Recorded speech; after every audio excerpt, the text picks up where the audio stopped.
Uh, Good evening. Hello, everybody, and welcome to the session on rapid evidence synthesis. My name is Devaki Nambiar. Just give me a few minutes uh, to get us oriented here. Yes, so hi again, everybody. My name is Devaki Nambiar, and I'm very pleased to invite you all to this special panel on rapid evidence synthesis, where we're going to talk about what rapid evidence synthesis work has happened and to what end, drawing on experiences from across the globe. My name is Devaki Nambiar, and I work at the George Institute for Global Health, where we have established a rapid evidence synthesis unit recently, and we are joined by colleagues who have done the same in other contexts with a rather longer history and a lot of lessons for us. So we were quite excited to have this opportunity to present our experiences to you all. I have the pleasure of introducing our chair, who is Dr. Rona Mijumbi Deve, who's at the Center for Rapid Evidence Synthesis at Makerere University in Uganda. She's in fact the founding director of this institution and brings a wealth of experience as a knowledge and process broker. She has worked in a number of governmental knowledge translation roles, including with the Office of the President of Uganda, the Office of the Prime Minister, and with parliamentary bodies and the parliament itself. And she brings a great deal of research experience working around the nexus between policy research and improving public service delivery. Many of you may have read her work. She's also published on this fairly extensively. Please excuse my infant daughter, who's also quite interested in Dr. Mijumbi's career. Her team has actually supported the India unit as well, and has been building capacity globally. So a global South-led initiative to increase capacity in evidence synthesis with a focus on rapid evidence synthesis. So we're really quite proud and delighted, Dr. Mijumbi, that you're here to lead us through this panel. So I'll hand over to you now to introduce the speakers and get us going. Thank you, Devaki, and welcome to everybody. You're very welcome to this session, where we'll have, a wide range of, experience and sharing from 3 different countries. So you will really see the contextual issues around rapid evidence synthesis. We will have 3 speakers this evening, afternoon, wherever you're tuning in from. And I'll let you know who these are right away. So we will start off with our friends from Chile. So we will hear from Miss Paula Garcia Calidon, who is a public health researcher, and she does quite a bit of work in health policies informed by evidence unit at the Ministry of Health in Chile. She will be reflecting a lot on the work that has been done in the last 5 to 6, 7 years within their ministry, and she will focus a lot on the installation of the installation process. So it's not, a single event, but there's been an installation process of their unit and the assessing of the use of evidence by decision makers that they work with and stakeholders, and the possible strategies that facilitate the work that they do. She will be also joined by Lucy. Lucy Kern Barrientos is also a health policy and health economics researcher who works alongside Paula. She also currently works at the same unit that I just introduced at the Ministry of Health in Chile. She will address the understanding of evidence by policymakers and other stakeholders and the challenges to better communicate evidence with this group of people and others in Chile. We'll then hear from Uganda. We'll hear from Dr. Ismail Kawoya, who is a research scientist and a method specialist based at the Center for Rapid Evidence Synthesis. That's at Makerere University's College of Health Sciences. Ismail does a lot of work and has research interests involving designing, piloting, and evaluating knowledge translation strategies, all the way from generation of this work. So, you're talking things like systematic reviews and designs that are not your usual. So we'll hear a lot about that. And he does all of this to support policymakers at different levels of government. So all the way from the national level down to the district levels, but also at the international level where you have regional bodies that may need evidence to support their decision making. So Ismail will be sharing his experiences and lessons of using the Rapid Response Service, and he will give us a case study at the subnational level, reflecting on the challenges and barriers and facilitators of actually using evidence in these circumstances. We'll then hear from Dr. Sandeep Molla, who's based at the George Institute for Global Health in India, and he's an evidence synthesis specialist who works in India's inaugural RES unit, and that's the Rapid Evidence Synthesis Unit. He will be reflecting on the production of various evidence briefs, and these evidence briefs are not just academic, briefs, but these are briefs meant to support evidence making at different levels in India. And he will also highlight his unit's work on a COVID-19 related rapid evidence synthesis. So further, Dr. Sandeep will share his experiences on the various approaches that they use when synthesizing evidence rapidly. And he'll put some focus on some of the unique methods that they employ and some of the challenges and opportunities with conducting and disseminating rapid evidence synthesis. I think from this collection of case studies and experiences, there's no doubt that this will be a very rich up ahead. And I'll encourage you to post through your questions. We will have a question and answer session shortly after the presentations.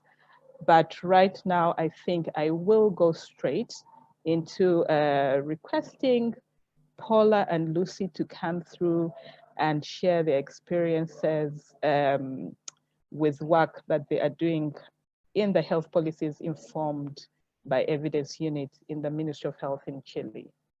Paula and Lucy, you're very welcome. Thank you very much.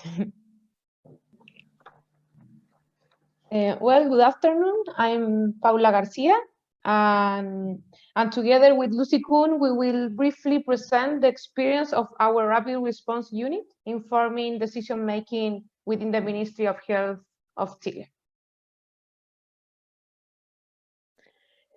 Our presentation is structured as follows.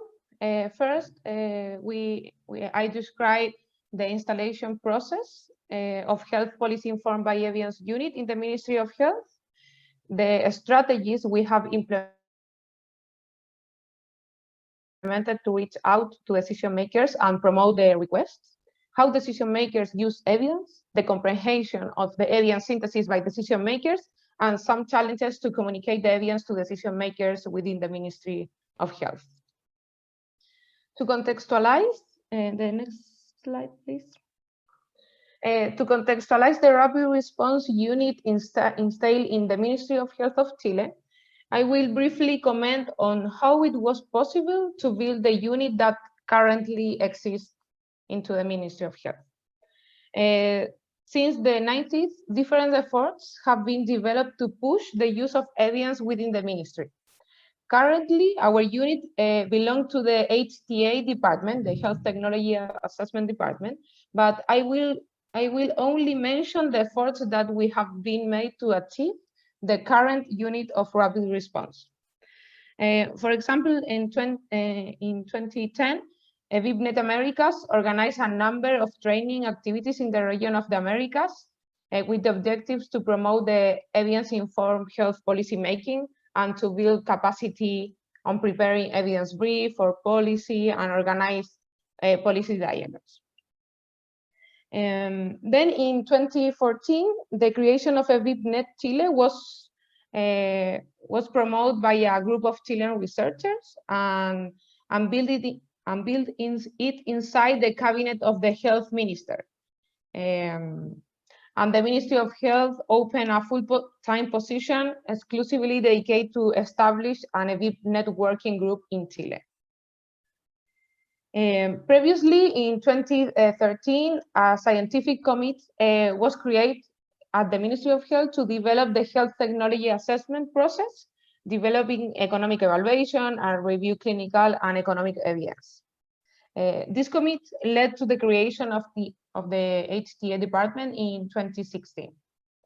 In 2017, the VIPNet unit, renamed now like Health Policy Informed by Evidence, the HTA department and the Clinical Guidelines department merged in the HTA and Evidence-Based Health department with 3 units: Health Policy Informed by Evidence, Clinical Evidence, and Economic Evaluation. The main objective of this department is the systematic search and report of evidence in health decision-making within the Ministry of Health. In 2018, the Ministry of Health opened a second position full-time exclusively dedicated to main service of the Health Policy Informed by Evidence unit. And currently, in our unit, there are 2 full-time positions and 2 part-time positions. And the main activities in our unit is the develop of rapid response service, evidence brief for policy, and policy dialogues. In general, in our department, in the HTA department, we are 16 people working with a budget of $500,000 approximately.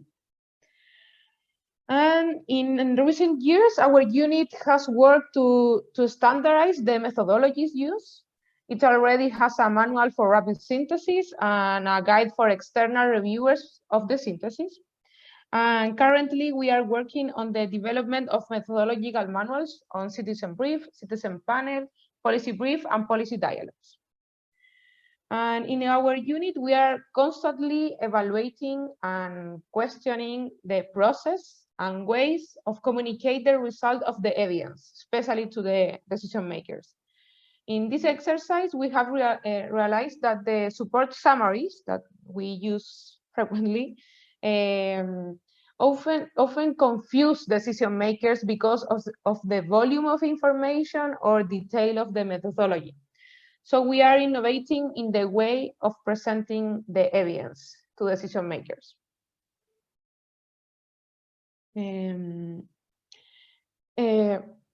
Well, about the evidence request process, during the years of installation of our unit, different strategies have been created to promote the use of evidence by decision makers. It is important to consider that we are in a government organization. Authorities and decision makers have a high turnover, so it is necessary to have permanently active strategies.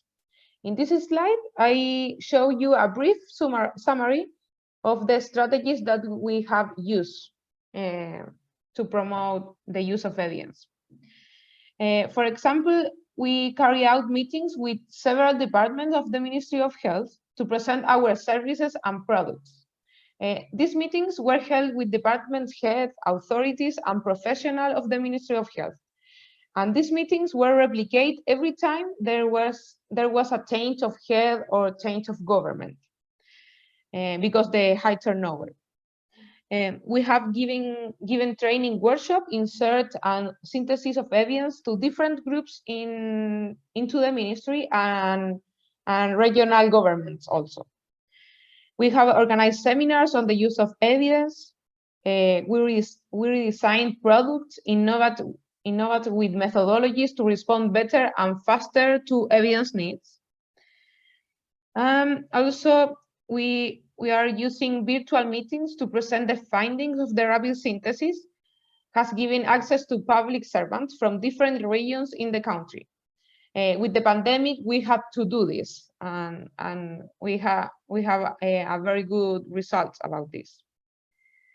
We develop an evidence mapping in real time with all the daily publication to promote the formulation of questions by decision makers in the context of COVID-19.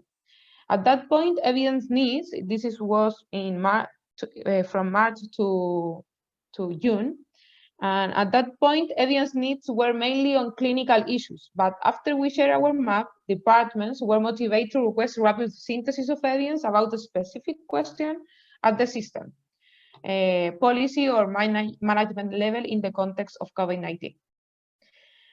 And we have seen that the activities have produced positive results within the Ministry of Health. Some examples of these are the high authorities, for example, Undersecretary and the Minister, continue to ask us for evidence for urgent decision and mainly synthesis that require a response between 4 and 48 hours.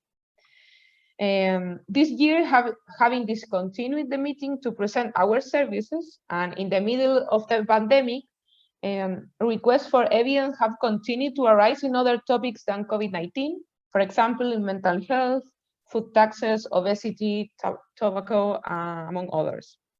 And outside of the Ministry of Health, for example, by the end of the last year, we had a social outbreak in Chile, and the National Institute of Human Rights requests a synthesis of evidence on the health effects of tear gas for crowd control.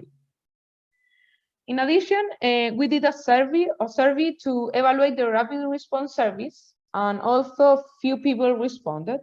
We were quite surprised with the results, but in the next slide, I show you the main results.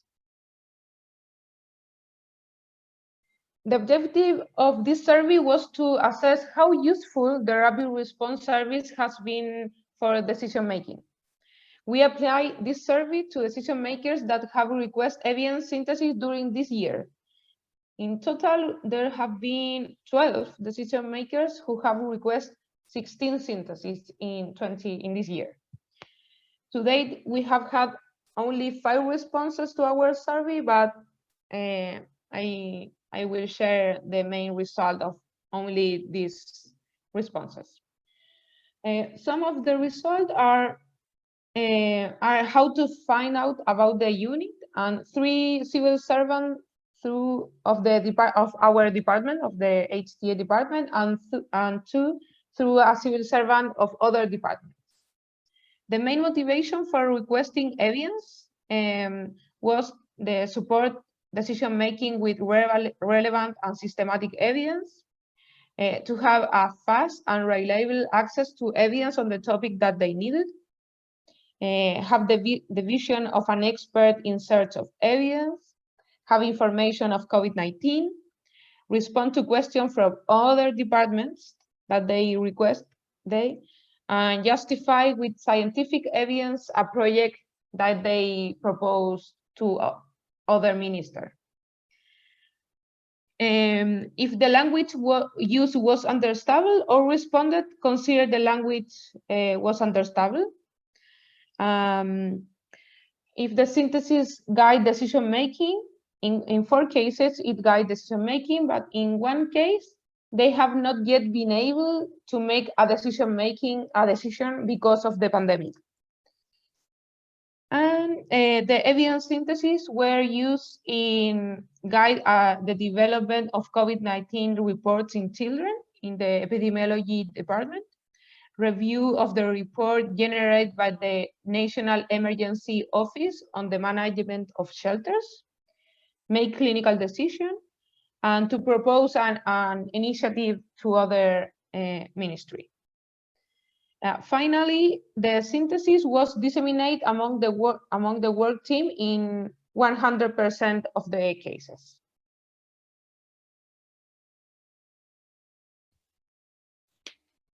And now Lucy will explain the result of a study that we have carried out into the Ministry of Health. Okay, thank you, Paula, and hello, everyone. Yes, in the time remaining, I would like to briefly show you the main results of a study we conducted last year that aimed to know how understandable was for health policymakers, for clinical decision makers, and for patients, the report of the findings in the rapid synthesis, specifically about the contents of the summary of findings table and the language used to express the key messages in Spanish in the soft tables. Well, I have to say that we were kind of glad and surprised that in the short survey that Paula was presenting about, the decision makers that responded indicated that the language used in the report of findings was understandable. And I'm saying surprised because the results of this study were different. for the policymakers group.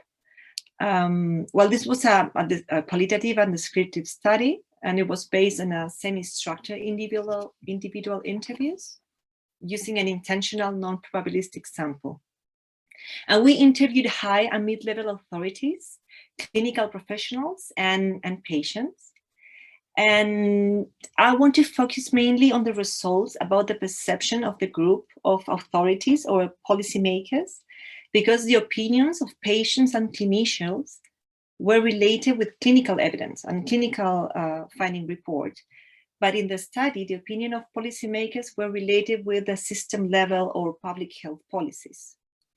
So the main results from this study is that decision makers, right, policymakers who don't come from the health area or don't have a healthcare background have a superficial knowledge and little familiarity with the report of the results in soft tables with the grade methodology.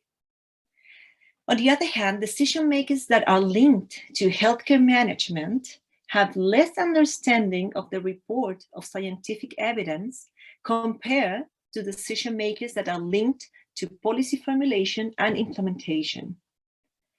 Some decision makers rated the grade methodology as very academic, making the results difficult to understand. However, they valued the transparency, the homogeneity, and the standardization of the methodology. We find out that decision makers in general require more detail about the PICO question, especially regarding the interventions and the comparators that are going to be under analysis in order to better understand the evidence. Most of them find it difficult to make decisions based on the uncertainty that key messages deliver when the evidence is of moderate or of low quality. Regarding this, the language used in the key messages were not always easy to understand. For example, when we're using the phrases like results are uncertain, could improve, or probably not improve. And well, this study was a very, very very good input for our work. And we have carried out some actions to tackle the gaps in knowledge and to improve the report of soft tables. So, but we still have a lot to work on, but some of the things that we have carried out are personalized meetings with decision makers to explain the rapid synthesis methodology before starting the synthesis. What are the objectives, what to expect and what not to expect. A better description and explanation of the grade methodology, right? In detail, what are the interventions, what are the comparators, what are the outcomes of interest. We improved the rapid synthesis template. We're complementing the soft tables with relevant information in narrative format. And we included brief explanations to help a better interpretation of the quantitative findings. And finally, we have made friendly presentations of the results in person or virtually this year. I mean, not only sharing the report, but explaining the findings, and it has been helpful. So, well, this was a summary presentation of our work, and we are always open and happy to share our experiences. Thank you so much. Thank you so much, our Chilean colleagues. What an interesting presentation, really simple and to the point. I like many of the issues that you talk about because we will have experienced some of those back here in Uganda, but also many colleagues share about that. But I also like the whole attempt at constantly innovating. I think you talked about constantly innovating in how you present evidence to decision makers. So we know that maybe what worked 5 years ago might not be appropriate for now. So constantly going through all of that. Congratulations on that and for sharing that experience and reminding us that, you know, we don't stop at some point. And also very interesting, and I think later we'll be waiting to hear a little more about how you see yourselves, you know, being in a government setting as opposed to some of the other units that you collaborate with that are not in the same place. But, you know, I also like how you talk about how things have progressed, you know, moving from people constantly asking clinical issues and then, you know, focusing and seeing the use of being able to ask health systems questions as well. And I think that has become very, very pertinent or has become very obvious during this COVID-19 pandemic. There's a lot that you have shared with us, also especially with some of the challenges, you know, using some of the academic bits like grade tables, but also your attempts at mitigating those challenges, you know, improving the reports and taking time to meet the decision makers. I think there's so much to learn from you. So let's combine this with the experience coming from Uganda. And I hope that those who have joined us, and even within the panel, I think we have questions for each other. So I do encourage you to think about those as well. And we will have time to consider them. So I'll welcome Ismail, Dr. Ismail Kawoya from the Center for Rapid Evidence Synthesis in Uganda, to share some of the experience they have around rapid evidence synthesis as well. You're very welcome, Dr. Ismail.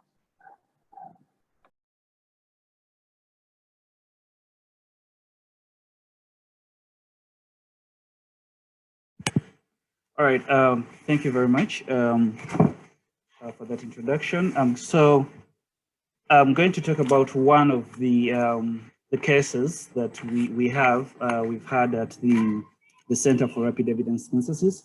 And from this case, trying to draw out several lessons and what experiences did we have during going through this case from the beginning to the end. And what lessons do we take out from the processes and the different iterations that we had. So to start off, I'll just go through quickly the model of the rapid response service as it is here in Uganda. That usually starts from the policymakers' point of view, and this is because it is a demand-driven service.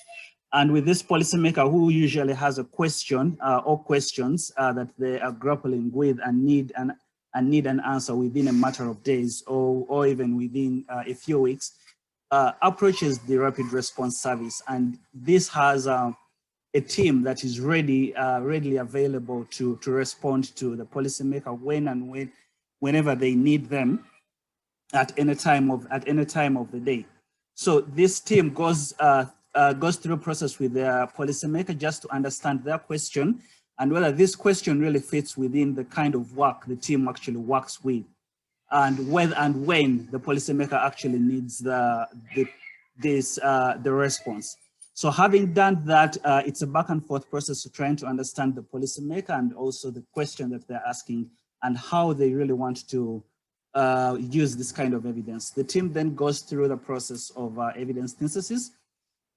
That is from the search strategy to summarizing it.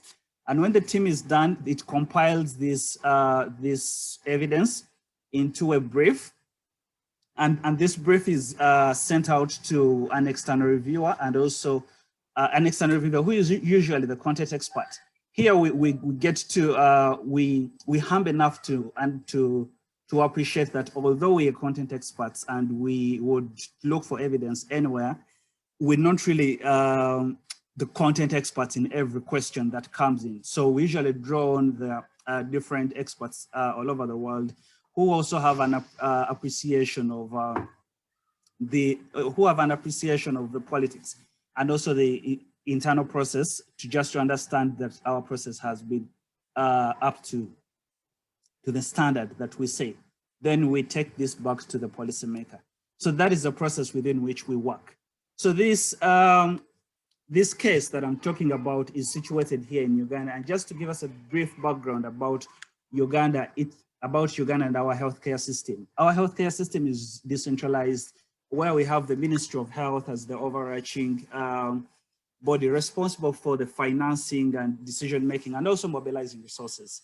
And then at the lower level, we have the district local governments that comprise of the district health management team, who are really responsible for the day-to-day coordination, supervision, and also implementation of these policies that usually come from the district, from the ministry, but also services within the district itself.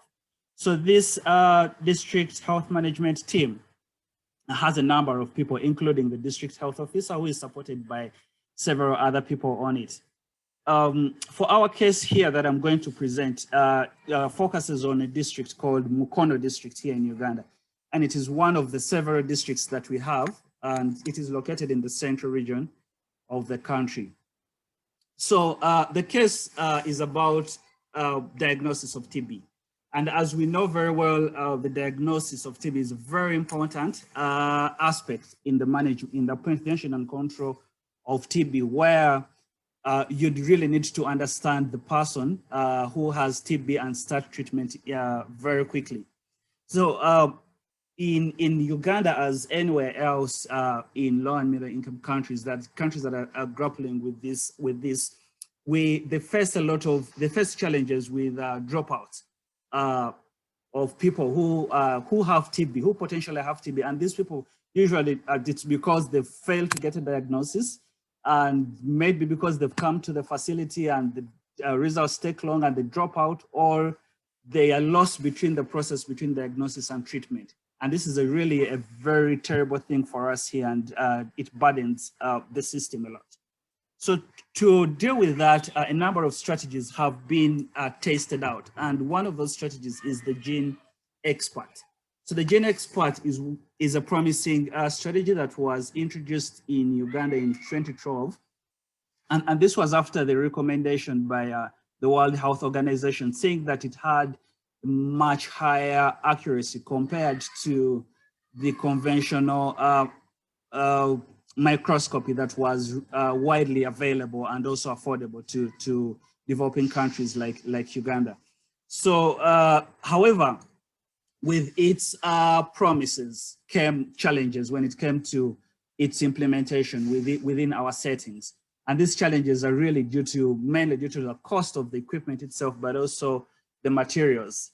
And to deal with such challenges, the country decided to adopt a system that is called the hub and spoke. So the hub and spoke works in a way that you have a hub that is a central referral laboratory, and the spoke, which is a peripheral laboratory. So the peripheral laboratory is situated in peripheral health facilities where the volume is really low, it's remote. So when a patient comes to the peripheral laboratory, submits a sample, the sample is taken to the central laboratory using a motorcycle rider. And this is usually done about 1 to 2 times in a week. So still in such a system, a lot of challenges came up. And that is where Mukono's concerns came in. So their turnaround time, the time when the patient submits the sputum sample to the time when the results actually come back for them to start treatment was more than 8 weeks, and that was very unacceptable to them. This, at the time they came, had gone on for about 4 years.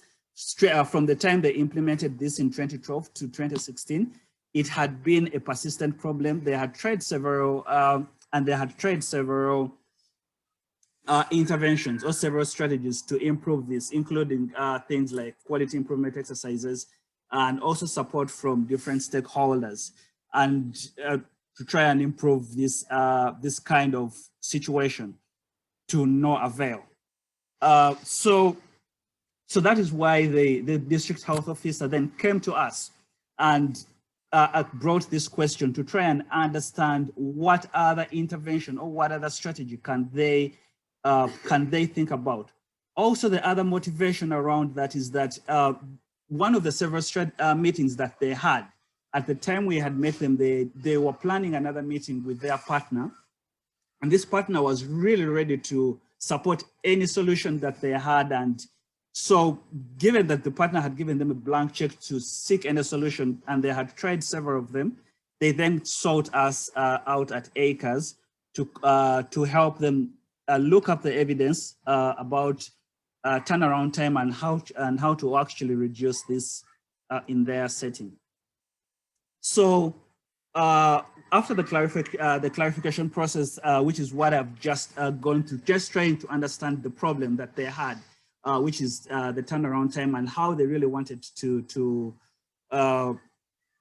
use the brief that we had, that we were going to give them.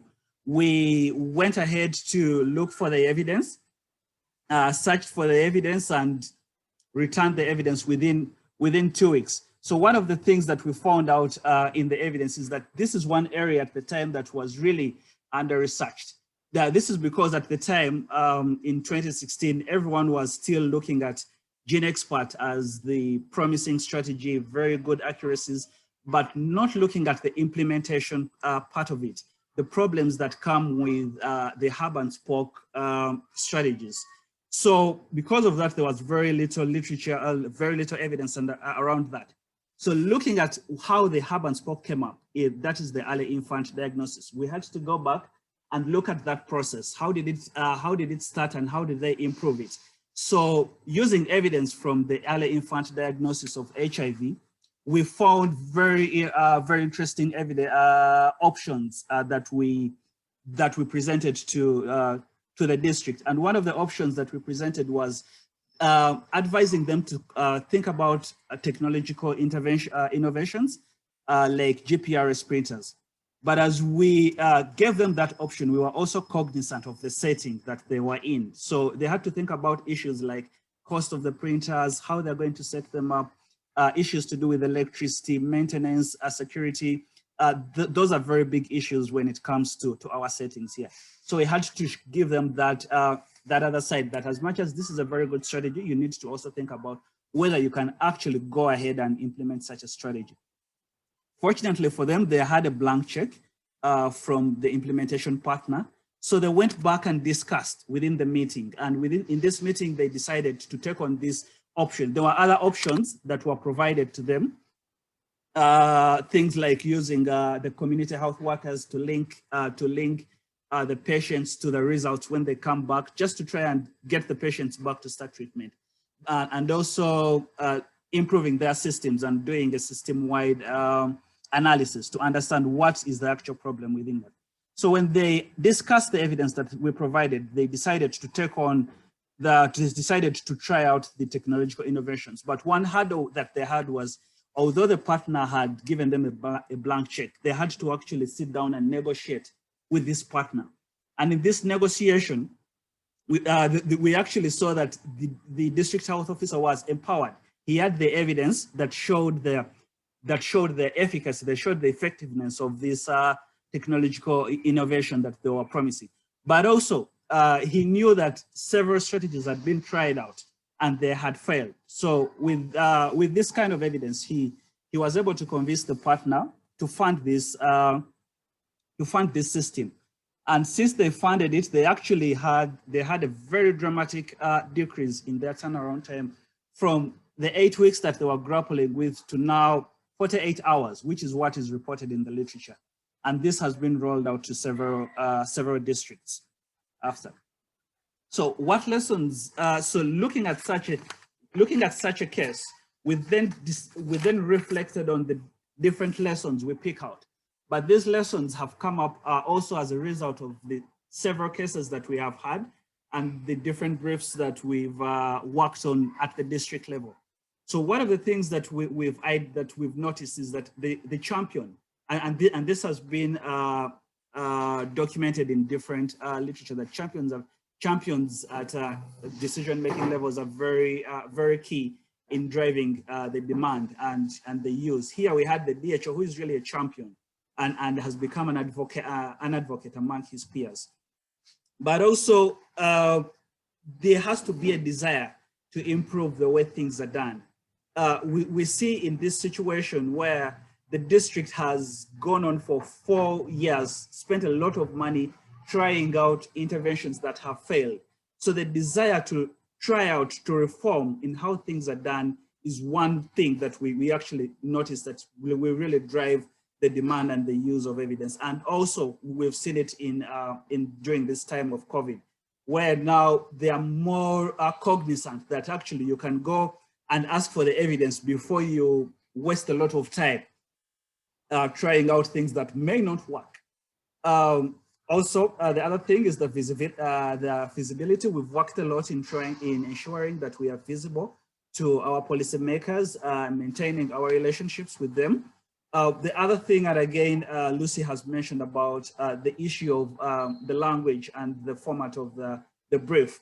Here at ACRES, we believe in our brief being accessible. So we ensure that the format and the language that we use is accessible to the policymaker, and it's in an easy to use format. And we also ensure that they actually, by the time they get to the depth of the evidence that we've provided, they actually have the gist and they understand what they're actually going to read. And like I said, the relationships that we've built over time have been an enabler. The credibility of evidence cannot be understated. But also the other thing I would want to mention are the partners. Partners drive the agenda. And in this case, we see a partner who positively drove this agenda to support the districts, to improve, and was willing to listen to the evidence they have. But also there are situations we've had where the partners had a negative influence. You have a partner coming in and they have a strategy or an intervention they're introducing, but because of the context the district is working in and this partner is the one with the money, they come in and all the district wants, although they're looking for the evidence, they're actually looking for evidence to show that this strategy is safe, not necessarily that the strategy is an effective one. So in such situations, we've seen partners who drive the agenda negatively. The influence of local politicians has also been well documented, and we've seen it at the district, within the district. The other thing that we've noted is that decision makers at the districts who are empowered in their roles, we have a system, although we have a decentralized system, some decision makers are not really empowered to take decisions because of several reasons. Might be the politicians, might be their role. In this situation, in the situation where you may have an assistant district health officer who in the books is supposed to be very powerful, as I might say, may not actually be empowered in that role to take on decisions. So where you have such a person who is empowered, you're more likely going to have demand for evidence, and also someone who is more confident to actually go and discuss this evidence with the rest. So yeah, that is just briefly about this case that we've had that I wanted to share, but also just to highlight the processes and the experiences that we've had. Thank you. Oh, thank you so much, Dr. Ismail. Wow, you really bring it home for us with the case that you have shared. Thank you for sharing the model with us. That helps us to actually understand how this works. Sometimes some of these things stay abstract, but I think this brings it home for us, and even sharing a real case with us at a level many of us can sort of relate with. You have walked us through a case to the detail, highlighting the realities of doing evidence synthesis not as an academic process, but as a real life process to support decision making.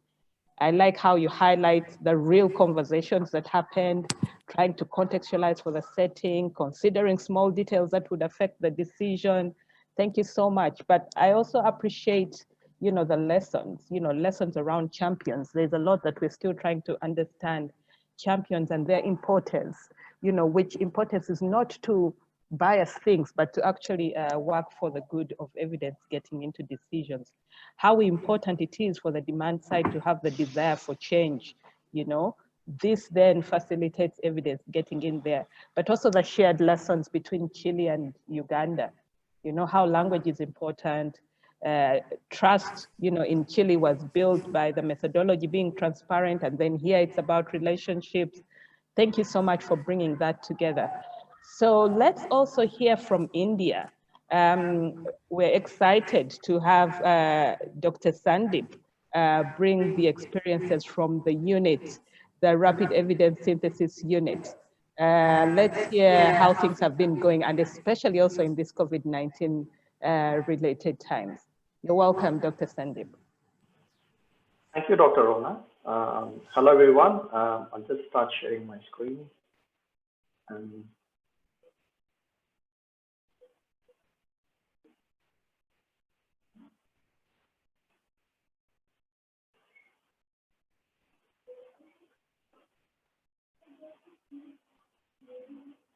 Hi everyone. So this is Sandeep Mula. I'm from the George Institute for Global Health in India. So just for the next 15 minutes or so, I'll just talking about the role of rapid evidence synthesis in assisting evidence-informed policy decision making from an Indian perspective.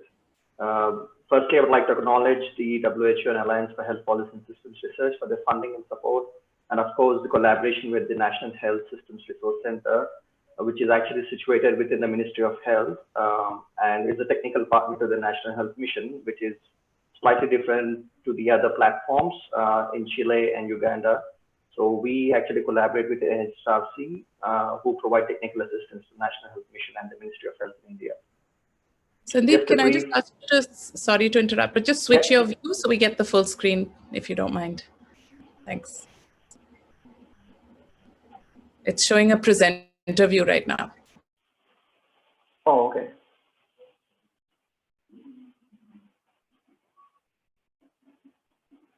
Is it good? Yep, perfect. Thank you. Sorry. So just briefly on the presentation outline, I'll just talk very briefly on what is evidence-informed decision making and about our unit, the Rds unit in India. And then I'll briefly reflect on the various products that we developed based on the various requests, and also a case study, which was probably the highlight of our unit's work early this year in March in the COVID context. And just to conclude, briefly, we'll talk about the challenges and opportunities to conduct RES, especially from a low and middle income country perspective. Just briefly, we realized that throughout the work, in our experience in the past 18 months or so, we realized that evidence-informed decision making is not just about best available research synthesis, but it's about how policy decision makers consider other factors. And it's not necessary that the policy brief that we develop will be used by the policy decision makers, because there are other factors that they will consider. Especially in low and middle income countries, currently there is a momentum in the use of evidence for evidence-informed decision making. However, there is this experience that remains limited in these settings. There's been a relatively slow start, but I think we're gradually starting to see platforms and centers coming up that are utilizing the processes in rapid evidence synthesis, and which is actually used in policy decision making. So throughout our work, we actually found that the different types of evidence that a policy decision maker needs. So basically, the main focus would be around effectiveness of interventions or policies. But again, policy decision makers would also like to know whether these interventions work and how and in what settings, which is basically looking at feasibility. And then there's also the cost aspect, which is probably the less rigorously reviewed focused question. And then there's also that stakeholders' perception and views, which is more about meaningfulness of the interventions or policies that will be implemented.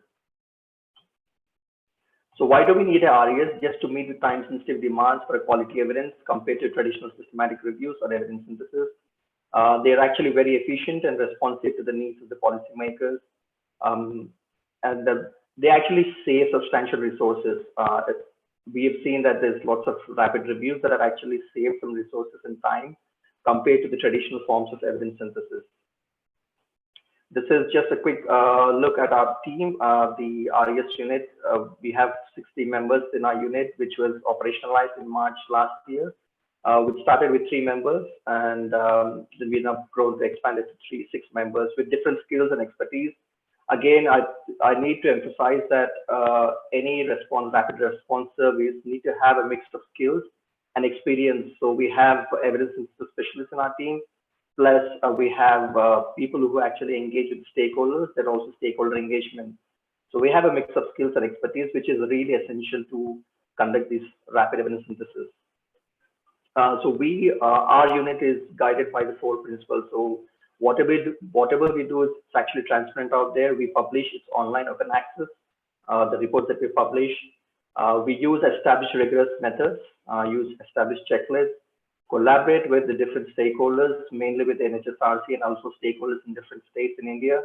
And we also focus on the equity aspects where we look at the vulnerable populations that would be disadvantaged with implementation of certain policies. This is our outline of the RES approach.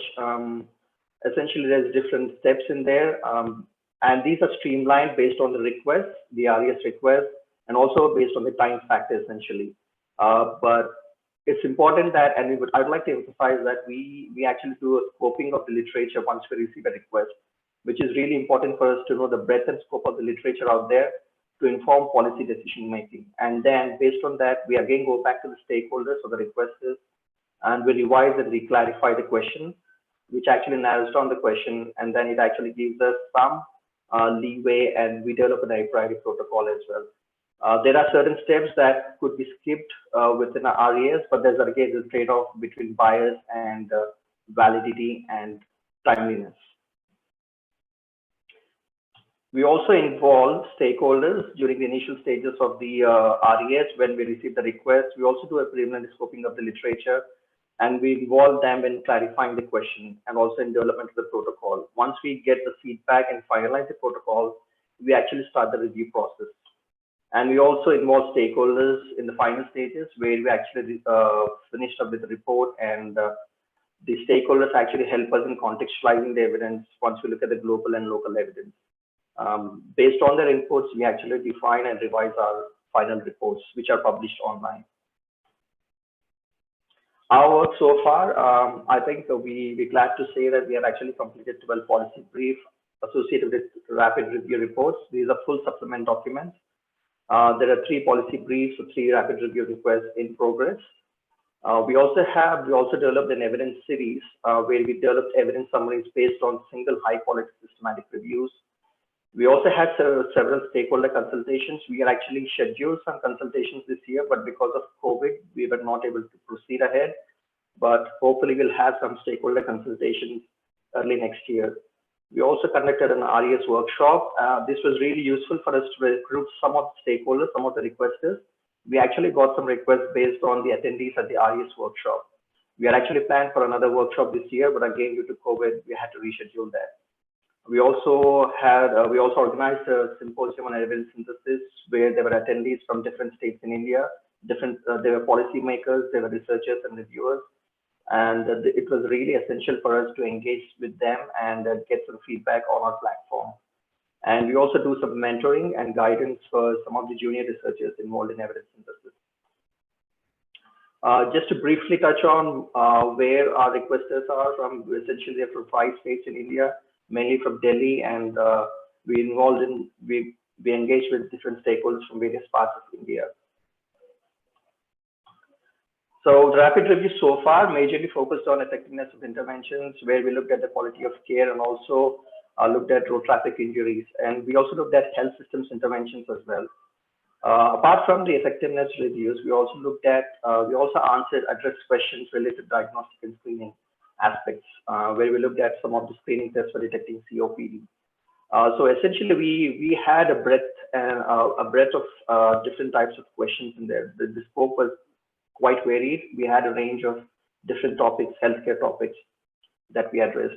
We also conducted a rapid review, which had mixed methods in there, where we explored the barriers and enablers to NCD screening uptake. This was a recent one. So we used different methods, not just effectiveness reviews, but we also looked at the diagnostic test accuracy studies, and also mixed methods where we included both quantitative and qualitative primary studies. Just to briefly, these are not limited, but these are some of the unique methods that we employed. For each RES request we actually developed 2 documents. One is a policy brief, which is essentially a plain language summary document, a very short format, it's 3 to 4 page format, which is very useful for the policy decision makers to inform their policy considerations. And we also have a supplement document, which has a full methodological details and full results in there. So essentially, we have 2 different outputs for each request. And also we have used GRADE approach, which actually helps, which is a very transparent framework to have some confidence in the findings based on the evidence. We use some semi-automation tools essentially for study selection. There's more in the pipeline. We plan to use more semi-automation tools in the future. We involved some of the stakeholders in some of the RESs where their input was really valuable in developing some of the policy briefs, essentially having a co-production team. And then for each request, for some of the requests, they were really complex questions. So we had to actually engage with the stakeholders and actually structure the complex questions and develop these as separate reviews. So for some of the RES requests, we had 3 policy briefs and 3 policy documents in there.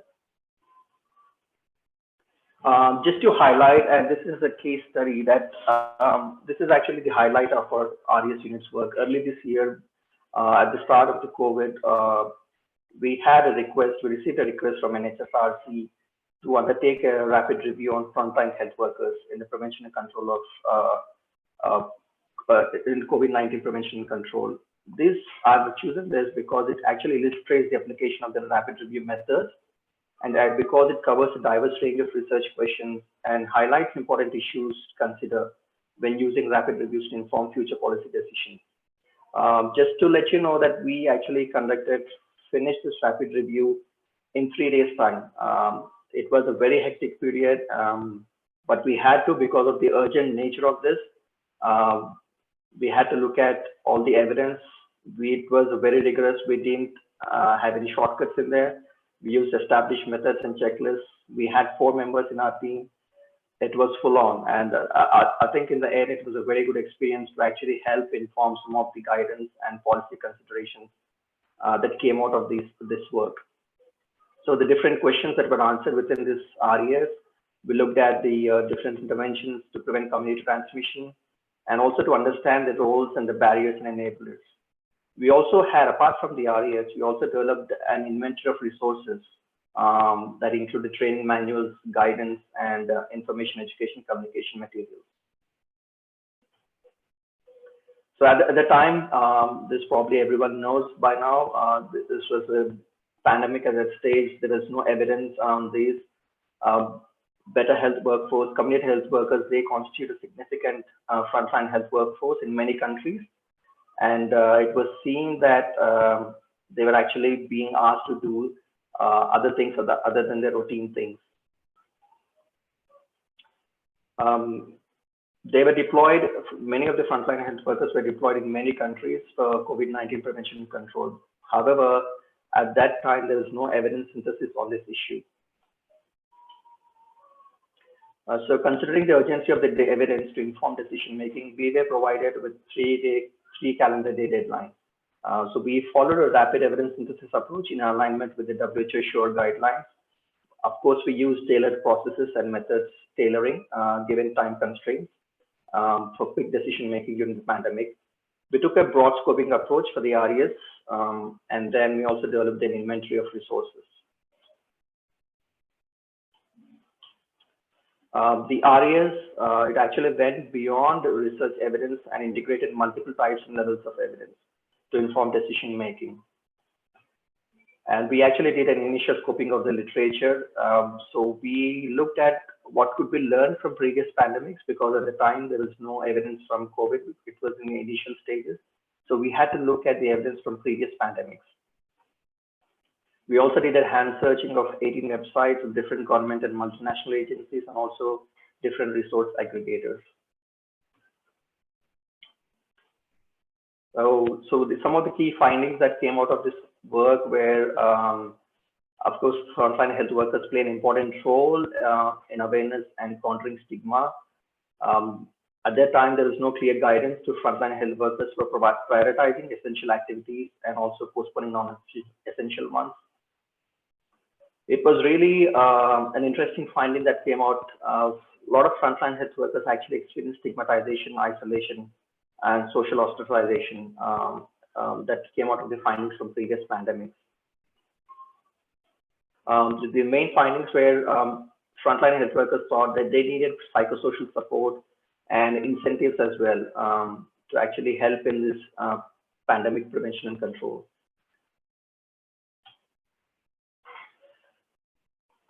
So In terms of the implications, it was found that the role of frontline health workers needs careful consideration, but they do need adequate training and guidance, which was really very premium at that stage.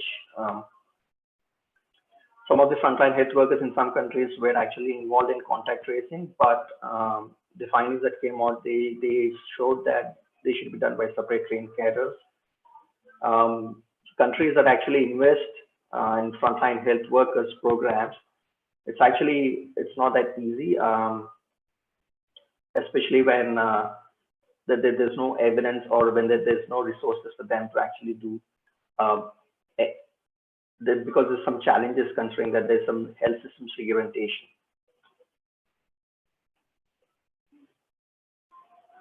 So apart from the rapid evidence synthesis on this frontline health workers prevention and control, we also provided an inventory of relevant guidelines on the pandemic control that were relevant to frontline health workers. We also looked at the relevant resources and articles. And we also had an inventory of, so we had 4 different resources in there. We provided 4 different inventories to the requester to actually inform their policy decision making.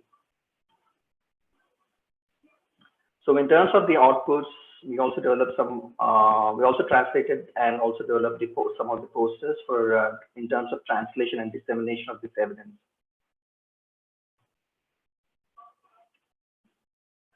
In terms of integration of the RES in the policy process and decision making, it was immediately incorporated into decision making because of the urgency of the situation. The policy suggestions were actually adopted by NHSRC for an informative brochure. We also, in order to achieve impact and uptake, we not only engaged with direct requester, but also disseminated it to state level functionaries and other stakeholders through various means. The RES already also informed and influenced national level meetings and training manuals, and its policy recommendations were cited in internal COVID policy documents in the state of Odisha in India. And also DIF in Nepal. In Nepal, they actually translated our policy recommendations and to inform their COVID-19 response measures in Nepal. In terms of media presence and impact, our RES was also cited by and referenced by the WHO in 2 of the documents. We also, our RES products also informed another resource, which was around checklists for COVID-19 preparedness. And the RES was also used to, it was included in other repositories as well. In terms of social media, there was a lot of traction, especially on Twitter, and there were lots of interviews to media. We had several interviews, and it was actually good to see some of this presence and traction online. In terms of feedback from policymakers, the feedback actually indicated that the review was well received by policymakers and actually had some influence on the discussions on policy issues. Lessons learned, I think it's important that, especially with COVID RES and throughout the past 18 months, we learned that we need a team with specialist skills, both in evidence synthesis as well as stakeholder engagement. Stakeholder engagement is a very important part of this process. The involvement of policymakers during the review allows feasible policy recommendations to be developed. Otherwise, it's just a researcher perspective. We also always need to have a written protocol before we actually do a full RES, and it needs to have an initial scoping summary of the literature. In terms of searching for evidence, especially because of the time constraints, we need to restrict the evidence searches. Where possible and if available, we need to use automation tools, and we need to make evidence more accessible, especially freely available where possible. And I think the more important aspect of this is we need to have a balance between policymakers' strategic priority to quickly inform decision making, but also the scientific necessity to be rigorous with robust high quality research. In terms of meeting demand for evidence by policy decision makers, we learned that we need to better understand decision makers' needs. It's not just our perspective, and it's not data driven. It needs to be user driven approach. And we have knowledge intermediaries and platforms such as the ones in Chile, Uganda, and here in India. And we see a value in having evidence repositories, having clearly articulated questions, and also some of the priority setting exercises for targeted funding. And finally, I think it's also important to help in capacity building and training of evidence users, that is the policy decision makers and program implementers, program managers. Just to finally conclude, some of the challenges in conducting RES, again, it depends on the high quality primary research relevant to policy question. There are gaps in primary research, and it could be also poor quality.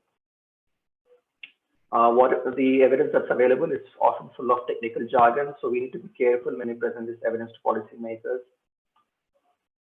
And as I mentioned earlier, evidence is not the only factor that's considered by the policymakers. And there's also the limited accessibility evidence sources, especially in low and middle income countries with limited access to databases.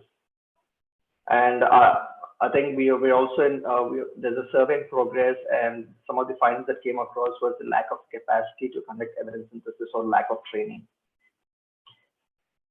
So some of the potential solutions could be, so there could be some incentives, rewards, and develop that research culture to support evidence synthesis. To make this more widely available in open access formats, or to make them open freely available, and then essentially build this culture of co-producing and using synthesized evidence with researchers, policymakers, and government departments. Currently, there's no firm consensus or widely agreed upon methods on the notion of a rapid review. We realize that there's no one-size-fits-all approach, which may not be appropriate as well. So rigor and transparency are important aspects of the RES process. So just to finally conclude, so what's next, especially from our unit's perspective? So some of the things are in progress and some are in the pipeline for consideration. So we are developing a toolkit to guide the conduct of RES, adapting some of the already established methods there, to focus a bit more on qualitative evidence synthesis products. Surveys in progress. We are actually doing a mapping survey to understand the capacity for conducting and understanding evidence synthesis in India. Studies also under progress, where we are conducting in-depth interviews with stakeholders or requesters who have actually requested the RESs. National Symposium will probably organize a national symposium early next year. And then plan to develop work on new RES methods and RES products. One of the examples could be evidence gap maps. That's it. Thank you. Thank you for your time. Thank you so much, Dr. Sandeep, for sharing that exciting work that's happening at the Rapid Evidence Synthesis Unit in India.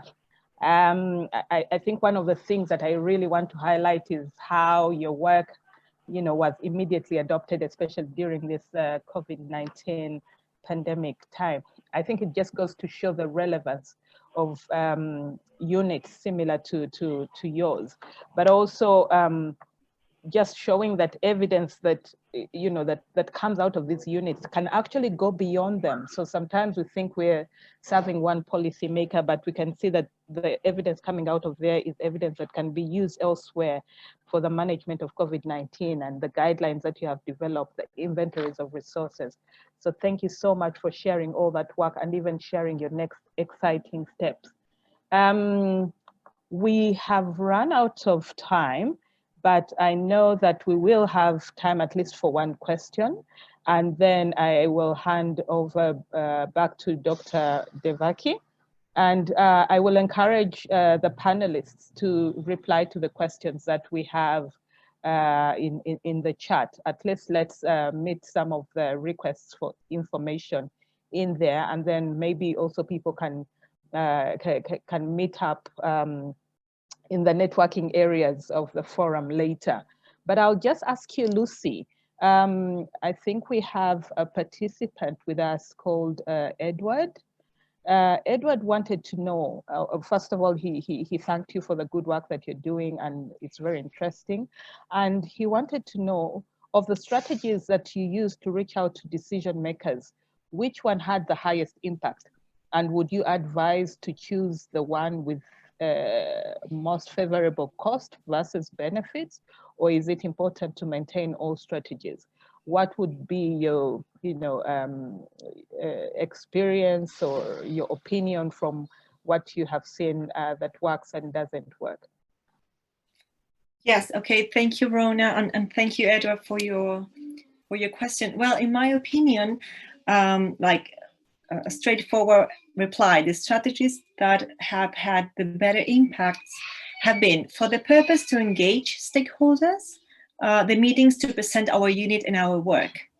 And in terms of better understanding the rapid synthesis findings, which has worked very good, are the initial personalized meetings to discuss about the questions and then about the methodology, and the final in-person or virtual presentations of the findings, like better communication. But definitely the strategies are complementary to each other. It's very important to find the adequate language to improve the understanding of the report, or to explain in detail some methodological aspects. But it's important to maintain the strategies and to be connected as long as possible with the needs and requests of the decision makers. Thank you so much, Lucy. I think that's quite helpful. I'm sure if Edward has some follow-up questions, he's definitely going to find you. I will hand back to our host, Dr. Devaki, for now. And I hope that some of the answers are coming through in the chat. So back to you, Dr. Devaki. Thank you so much, Dr. Rona. I just realized that I set a bad precedent of not sharing video when I started off today. So I'd like to encourage all our speakers and our chair to please just share your video so everyone can see, who these disembodied voices were of. So that will be great. And yes, we're fresh out of time. I think this has been such an intense year for rapid evidence synthesis, where we've been very busy and very active. On the one hand, dealing with COVID-related issues, and on the other, dealing with essential service delivery and ongoing questions and unfinished agendas, I wanted to raise one point that's been brought up by Christian in the discussion about institutional design. And I think in these presentations, what really came up is a lot of our shared challenges in kind of communicating with decision makers and sort of the relationships that matter. But it does bear mentioning that our institutional design across the different countries is somewhat different. So in Chile, the unit is sort of in the ministry. And as Christian has pointed out, in the other two contexts, it's in a university, as in Makerere, and then for us, we're an institute, we're a research institute. So these institutional designs are sort of different, and that has different kinds of implications also. But I think what throughout in our presentations really is a couple of things that are sort of shared in decision-making in general, shared frustrations and shared sort of trajectories of our work. This high turnover of decision makers, I think, is one in particular that I think there is a salience of across contexts. Just as we all have talked about the centrality of trust and of having those relationships, but as officers and collaborators move in and out of government offices, that becomes a challenge. That being said, there are really some basics in communicating with decision makers and really involving them throughout the process, which I think all three presentations have really gotten at, and even Dr. Rona was sort of underscoring that.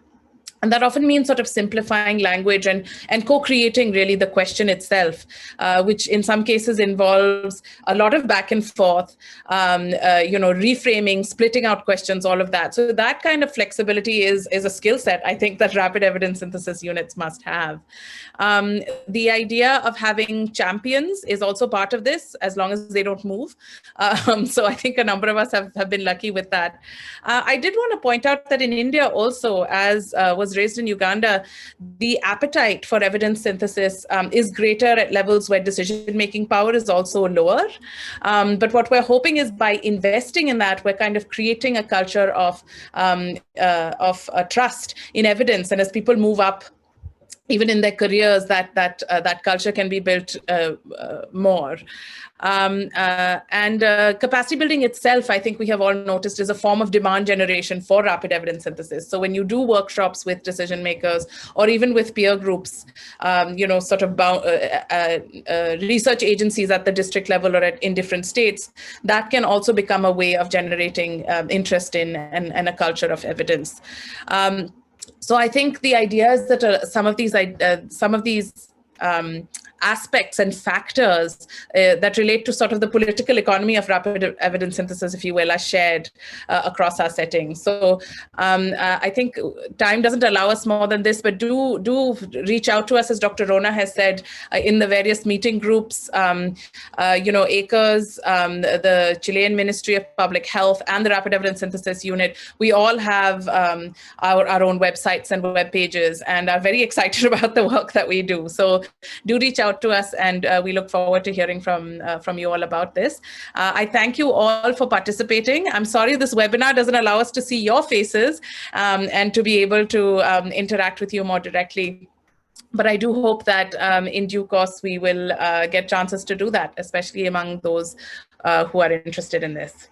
So thank you so much for your time, and hope to see you around in the continuing HSR series.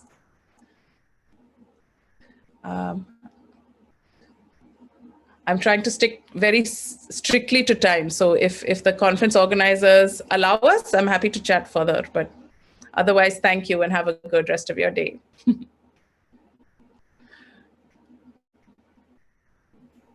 Yeah, I think at some point they might just get rid of us, but I think we can take a chance at some of the questions. Yeah, if we're allowed to one or two things that any of the panelists might want to say in reply to some of the questions that were posed. I think there were a number of questions for Ismail, if you might just want to address one or two, or if any other panelists has something that they think would be helpful in more understanding. I think we can just steal another minute or two. Sure.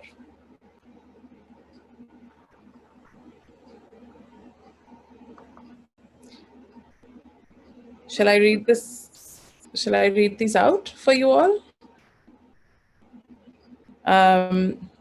So there's the question that that Lucy had about, that was to Lucy about the highest impact that you've answered. Ismail, we were wondering about, questions that span multiple domains. So what we've done is we've had to structure those as multiple outputs. And the question comes then of expert review. So if you split them out, it's fine. But otherwise, if you're trying to deal with overarching questions, how do you then make sure that, you have the right, you've packaged the evidence properly and rigorously? Do you have any thoughts on that? All right.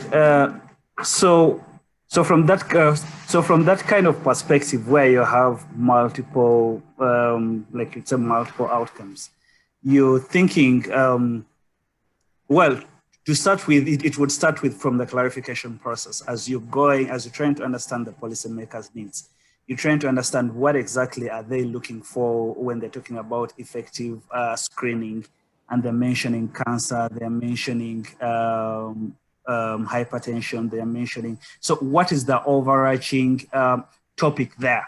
Is it just the diseases themselves, or is it the program, the screening program, if it is implemented? So just trying to understand what is the overarching issue that the policymaker is concerned with. It is rarely that the policymaker is going to talk to you about how do you improve screening of hypertension, breast cancer, cervical cancer, and all this. You have to try and get that underlying issue. What is it that they are looking for within that is? So in that kind of thing, you might be thinking about it as a health system question. They are probably thinking about arrangements of a screening program, if you're instituting a screening program, and that you can definitely find the experts who can help you review your literature. But if it is specific and they're just trying to give you an example, it will still be a specific disease. Rarely will it just cut across. Thank you. There's another question about evidence champions. Perhaps all of us could sort of talk about this. In the Indian context, we've sort of had our collaborating agency in the ministry has been an evidence champion for us and has really been sort of pushing for evidence syntheses. But in your, Sandeep, I don't know if you want to expand on that a bit, and if others want to weigh in also. Looks like we have time. I think I was really interested in this evidence champion thing. It's a very, especially also in the implementation research side, we need these evidence clinical champions and policy champions for this to sustain. I mean, it's easy for us to develop this rapid reviews and policy brief, but we need someone within the ministry or within the at the policy level to actually take this forward. I think we need those kinds of champions. As you said, unless they move to another position or to another place, then we lose those champions. So how do we inculcate this culture of evidence champions? I think also about evidence champions, one thing, especially from if you're running a demand-driven service, many of the people who pose these questions eventually become advocates for the particular policy issue. So you have somebody coming to get evidence, not so much because they want to use it for one day and move on. You find that the continued interaction, the more they understand, the more evidence they get and understand their particular questions, the more they will champion for the particular issue. But they'll also become evidence champions right after they realize how much benefit they're getting from just getting the evidence from you. So they get excited that they have answers to questions that they can, sort of stand on their 2 feet and support a certain decision process.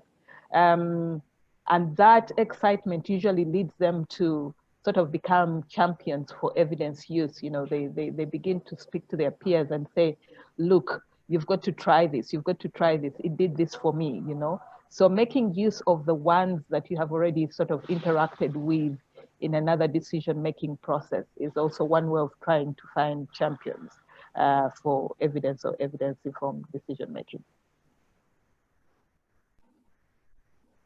Thank you. I don't know if we have enough time to respond the Christian questions. I tried to get at Christian's institutional design question, but yeah, did you want to reflect on that a little bit, Paula? Mm-hmm. Yeah. I think that belonging to a government organization like a Ministry of Health has its risk and benefits. One of the main risks is the non-publication of politically sensitive evidence synthesis, and that their result could go against the decision being made, and we are limited by the constant change of authority too. I think the exacerbate political exposure of the Ministry of Health, the culture of decision-making, which is usually in close environments without greater transparency and under a hierarchical scheme that leaves little room for discussion and constructive counter arguments. However, I think the opportunity to inform decision, rapid decision and ultra rapid decision, and to promote the use of evidence from within the institution managed to set the path for evidence informed decision making, I think is a great benefit. This aspect has been greatly promoted within the COVID-19 pandemic. I think we have a lot of requests about the of evidence in COVID-19 topic. In the practice fact, our position does not translate into a real position to influence decision because we are a evidence department. or to have the freedom to put issues on the agenda or to anticipate future evidence needs, but we are working with some authorities to put evidence in some topics. But we do not participate on the total decision-making process. And about the question to be sustainable, I believe that our team must always guarantee the transparent and systematic methodology that is used to inform decision. Otherwise, the technical position that we have within the Ministry of Health is put at risk if we don't maintain the transparency and the systematic work. I don't know if Lucy wants to complement my response, but is that I think about the position into a government organization. No, yeah, I totally agree, and that it's related a bit with what you were talking about, the collaborative champions. We are always struggling to find our collaborative champions within the Ministry of Health. So there are some divisions in the Ministry of Health that make the decisions or formulate the policies. So we are always trying to connect with them, or sometimes if we are able, with the cabinet of the Ministry of Health. We always think that it would be ideal if we could be able to participate on, like, I don't know, weekly or monthly meetings that the cabinet have in order to try to be ahead of future decisions and not just being demand-driven request of evidence. Do others want to add to that? I had a sort of related kind of institutional design question. How does funding work in your institution? So if you're embedded within a ministry, do you have sort of like a recurring base funding, and how does it work for ACRES? We, for instance, are established through a grant that the Alliance has given us, and there is a strong interest in the National Health Systems Resource Center to create a unit on health systems strengthening and implementation research. But evidence synthesis per se is not an area. So we're looking to kind of continue to find ways to support this kind of collaboration and keep us going. But how does it work in your institutional design? Well, I believe like the main resources, we have like a historical budget, right? Okay. Like all the public services, right? Ministry of Health, Ministry of Education, and all that. And of course, it is allocated through the different divisions. And well, our department is kind of new, as Paula was telling at her presentation, and we have some historical budget. But if we have like new proposals, and that proposals are demanding for more people, because our budget is mainly for the salary of the professionals, of the researchers, and if we need to outsource some products, we also have some budget for that. But every year we have the possibility like to apply to the Ministry of Finance, right? The Ministry of Finance is the one who's handling the budget. So you can apply like a new project or a new program, but not like a specific project, not like, but like more like a program level. So I don't know, we want to create or we want to expand our unit, or we want now to create, for example, an impact evaluation area, for example, then we can apply for that. And well, not always we are in the top of the priorities. Yeah. Exactly. I mean, if you put the priorities of vaccine or the cancer department or well, whatever, but that's how it works. So we can handle a historical budget to at least pay our salaries. Right. That sounds fine to me, actually. And sorry, and we can apply to some projects as well. We can apply to funding, to some external funding, But it's tricky in terms of administrative logistics. So we have to sign agreements and we have to go to a process, but we can apply to external funding as well. What about in Uganda, Dr. Rona, Dr. Ismail, do you have reflections on how it works there? In terms of the funding, because this is a kind of autonomous or semi-autonomous center, much as it's situated in the university, it actually sort of runs its own agenda. So one of the things that the management has to do is to find the funds to be able to run activities and to ensure that people are remunerated. And the university itself will, provide certain basic things. So, working space, administrative and finance support, and a lot of the stuff to do with management. Yeah. But in terms of the funds, finding the funds is up to the management of the center.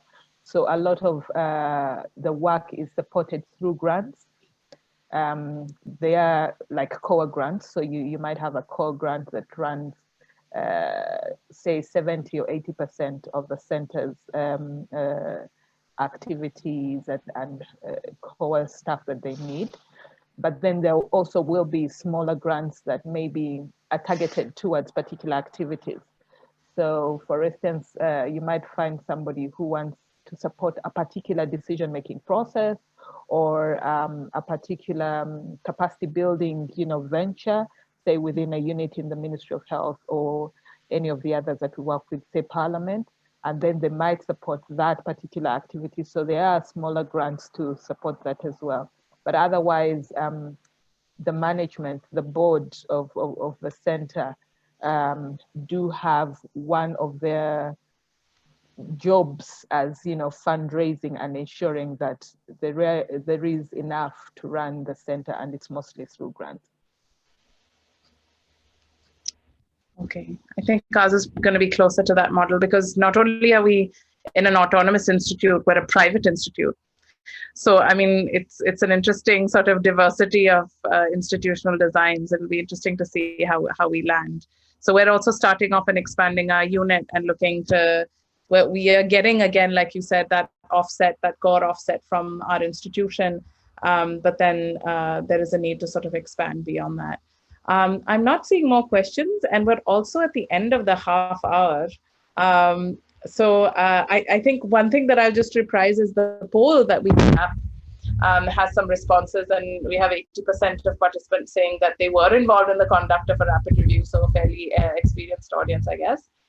And 60% of them saying that they were, that they have used some form of evidence synthesis in decision making, while 40% have said that they are not a decision maker. So, I mean, I think as things go in health systems, in the symposium in general, we have been very excited about, but not terribly successful at having decision makers themselves attend. And I think this year in particular, our format doesn't really lend itself so much to, to taking up decision makers' time who they're really going through a hectic period, I suppose, right now. But I think I might take this opportunity to thank all of you and really seriously wrap up this session. Look forward to more interactions with you all and certainly with the larger health systems global community. My thanks also to the Secretariat and to Aryan for getting us sorted. And my request to him now is to clock us out, please. I think we've talked, we've said our piece. Thank you all very much. Thank you, everyone. Thank you so much. Thank you. Thank you so much. Thank you.